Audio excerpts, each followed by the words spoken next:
Kita mulai. Assalamualaikum warahmatullahi wabarakatuh. Alhamdulillahirabbil alamin. Assalatu wassalamu ala asrafil anbiya'i wal mursalin Sayyidina Muhammadin wa ala alihi rasulillahi ajma'in.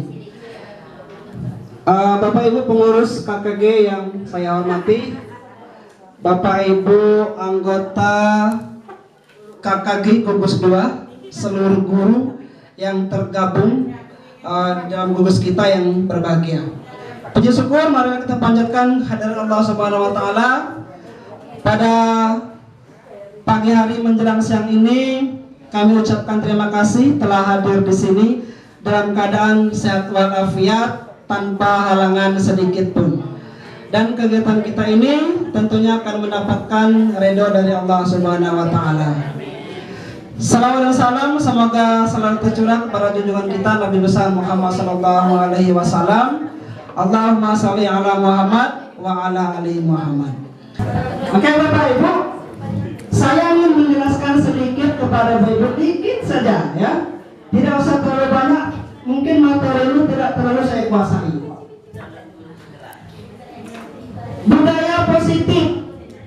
Budaya positif yang ada di lingkungan sekolah. Ini salah satu bentuk dari kegiatan restitusi yang akan kita laksanakan di sekolah. Tadi tolong diganti. Oke. Perubahan paradigma belajar. Jadi kami di guru penggerak ini aman kata jemal dulu. Cakep apa namanya itu?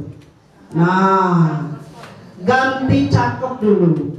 Tapi kami tidak berambisi untuk menjadi kepala sekolah. Kami hanya ingin mengikuti dan ingin mengambil ilmunya saja. Ya.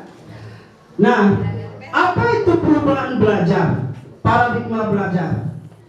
Tujuan pembelajaran bukan hanya merubah perilaku siswa, tetapi harus membentuk karakter siswa menjadi lebih kuat. Itu perubahan paradigma belajar yang kita lakukan di sekolah.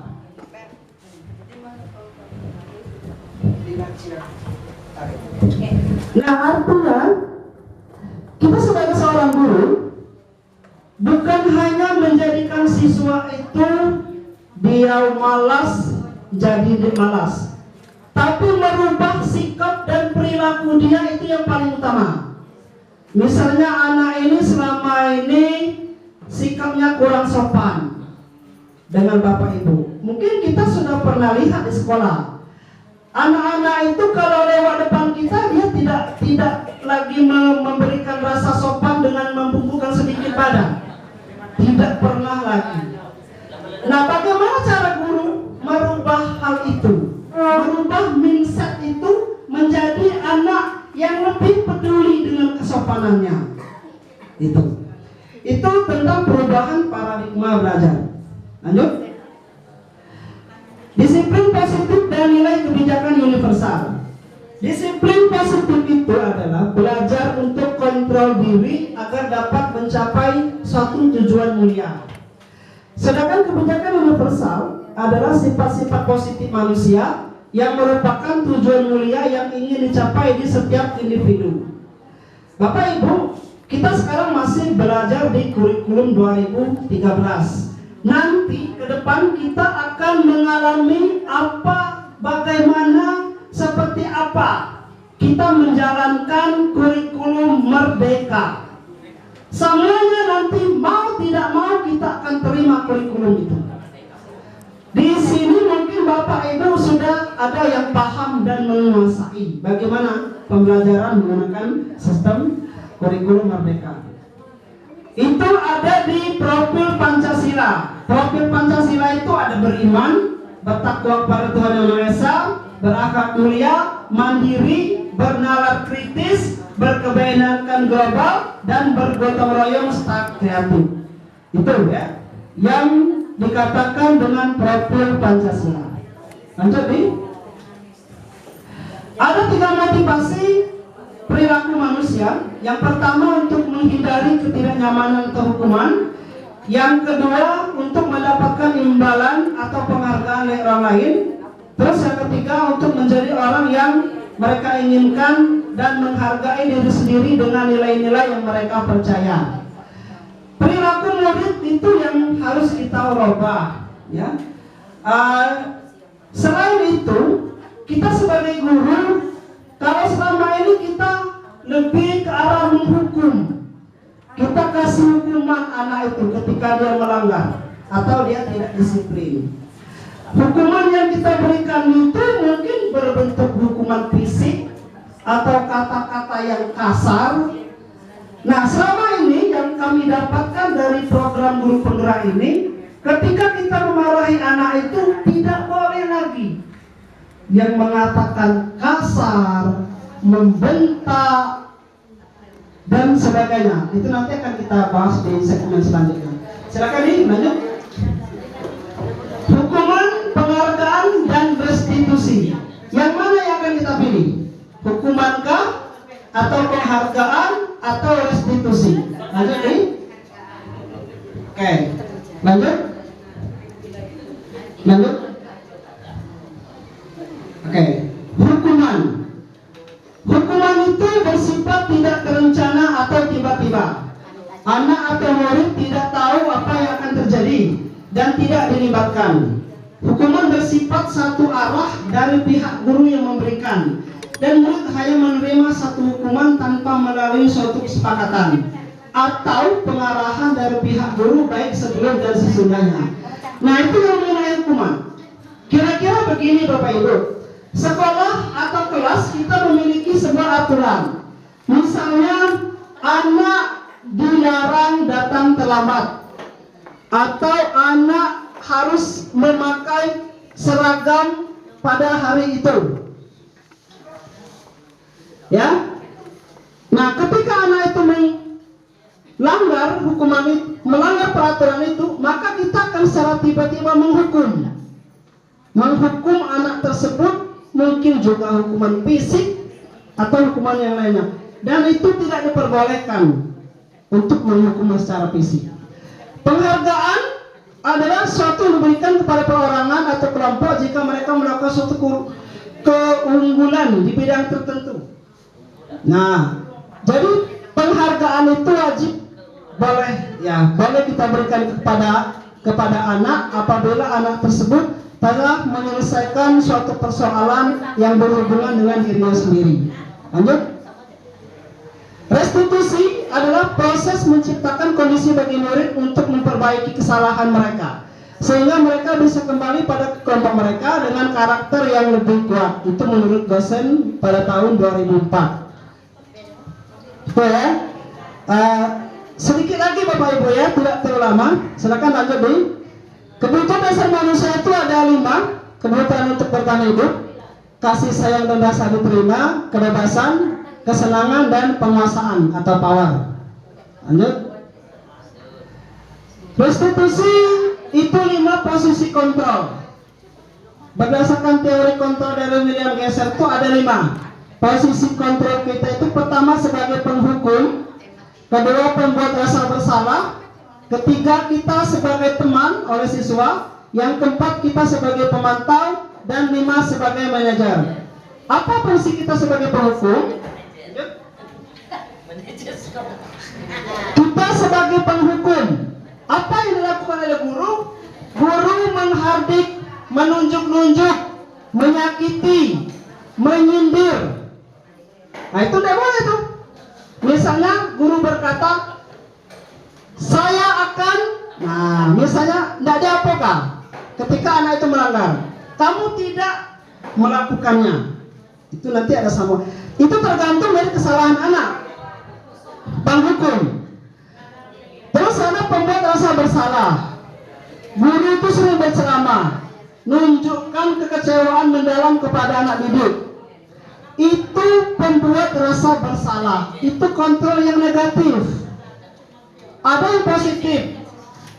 Kita sebagai guru itu bertindak sebagai teman. Contohnya, guru membuat alasan-alasan untuk murid. lakukan demi Bapak Ibu ya. Nah itu. Ya nanti Bapak Ibu bantu bereskan. Misalnya itu ketika kita selesai melaksanakan kegiatan diskusi atau apapun bentuknya. Terus yang keempat, kontrol positif kita sebagai pemantau, menghitung dan mengukur. Itu budaya positifnya, kontrol positifnya. Apa yang akan dikatakan oleh guru? Apa peraturannya? Apa konsekuensinya? Apa yang telah kamu lakukan? Apa yang terjadi sekarang? Itu contoh perkataan guru kepada siswa yang berfungsi sebagai pemantau dalam kontrol positif. Terus yang terakhir itu adalah kontrol diri. Kita sebagai manajer, artinya yang paling tinggi, mengajukan pertanyaan-pertanyaan. Apa yang akan kita yakini? Apa kamu meyakini hal tersebut? Kalau kamu meyakininya, maukah kamu memperbaikinya? Nah, itu kontrol diri kita sebagai manajerial. Lanjut nih. Sedikit lagi. Hasilnya jika kita menghardik anak akan otomatis dia pasti mendendam. Sampai kapanpun di otaknya itu akan teringat. Kita memukul, kita menghardik, menghajar, itu tidak boleh kita ulangi. Kita tidak boleh kita lakukan. Dan kita sebagai guru, yang paling bagus itu adalah kontrol diri kita sebagai manajer. Lanjut nih. Kita percepat saja. Lanjut lagi. Waktu ya. Terus Bapak Ibu, keyakinan kelas. Sedikit lagi. Keyakinan kelas ini adalah salah satu disiplin positif yang bisa kita terapkan dalam membangun budaya positif di sekolah dengan merujuk kepada nilai-nilai kebijakan universal yang disepakati secara tersirat dan tersurat, lepas dari latar belakang suku, negara, bahasa maupun agama. Lanjut nih. Keyakinan kelas itu, Bapak Ibu, ini kita laksanakan biasanya sebelum masuk ajaran baru, ya, ajaran baru. Contoh bentuk keyakinan kelas itu disiplin, kerjasama, kerajinan, kekompakan, keamanan, keindahan, dan kebersihan. Dikit lagi Bapak Ibu ya. Jelang lagi, jelang lagi. Saya tahu Bapak Ibu itu udah bosan, tapi jelang lagi jelaskan. Lanjut tadi. Terus Bapak Ibu, di kelas itu ada kesepakatan kelas antara guru dengan siswa. Ini sebenarnya wajib ada di setiap kelas. Kesepakatan kelas kita itu banyak. Misalnya tidak boleh datang terlambat. Ini masalah disiplin, keyakinan disiplin. Terus melaksanakan piket kelas sesuai jadwal. Ini salah satu bentuk keyakinan kerjasama. Terus tidak boleh membuang sampah di kelas. Itu tentang kebersihan. Terus tidak boleh berkelahi dalam kelas. Itu tentang keamanan. Terus menjaga keindahan kelas, itu masalah keindahan. Tidak boleh membuat pekerjaan rumah di sekolah, itu masalah kerajinan. Terus bersama-sama menjenguk teman yang sedang sakit, itu masalah kekompakan. Nah, setiap tahun di akhir tahun baru, kita diwajibkan untuk membuat kesepakatan kelas ini. Kesepakatan kelas ini kita tulis dalam sebuah karton, atau misalnya kita buat seperti spanduk begitu. Setelah selesai kita tempel. Iya, dulu budaya malu namanya. Sekarang kesepakatan kelas namanya. Setiap anak itu berikan kolom untuk mereka menandatangan. Di bawahnya itu suruh mereka menandatangan dengan nama yang jelas. Di sampingnya kepala sekolah dan ada guru, wali kelas. Ya, ini wajib Bapak Ibu kita terapkan di sekolah. Jadi di setiap kelas itu nanti kita tempel. Nah, ketika anak ada yang melanggar tentang kesepakatan kelas ini, anak suruh baca yang mana yang kamu langgar. Nah, cara kita memberikan hukuman kita bertindak sebagai manajer. Kita bertindak sebagai manajer itu artinya Bapak Ibu, kita memberikan dorongan kepada anak itu bagaimana cara dia mengubah kalau yang selama ini salah menjadi benar. Itu yang paling penting kita arahkan kepada anak didik kita di kelas. Bagaimana cara dia mematuhi kesepakatan kelas yang sudah kita buat secara bersama-sama. Lanjut nih. Ada segitiga restitusi. Segitiga ini melambangkan bahwa kita memiliki hubungan, keterkaitan antara kesepakatan kelas yang sudah kita buat dengan hasil dari kesepakatan yang sudah kita buat tersebut. Silakan nih. Baik Bapak Ibu, terima kasih. Itu penjelasan yang sudah saya berikan kepada Bapak Ibu. Hanya sedikit sekali yang sudah saya dapatkan. Nanti saya akan lebih banyak belajar lagi bagaimana cara menggali kurikulum merdeka, bagaimana cara menggerakkan komunitas. Kalau masalah menjadi kepala sekolah itu materinya nanti ada. Tadi sudah saya jelaskan, yang penting saya dapatkan ilmunya dulu. Untuk menjadi kepala sekolah itu urusan belakangan. Ya, saya tidak terlalu tertarik untuk jadi kepala sekolah atau pengawas. Yang jelas ilmunya dulu saya dapatkan. Nah Bapak Ibu, dari kegiatan yang sudah saya lakukan ini, saya kira itu yang dapat saya sampaikan dalam kegiatan pelunasan pada hari ini. Mudah-mudahan apa yang saya dapatkan ini sedikit memberikan gambaran kepada kita bagaimana kita memperbaiki pelaksanaan kegiatan belajar mengajar kita yang ada di sekolah. Baik, terima kasih Bapak Ibu atas perhatiannya. Saya ucapkan mohon maaf kalau ada kesalahan. Saya akhiri. Wassalamualaikum warahmatullahi wabarakatuh.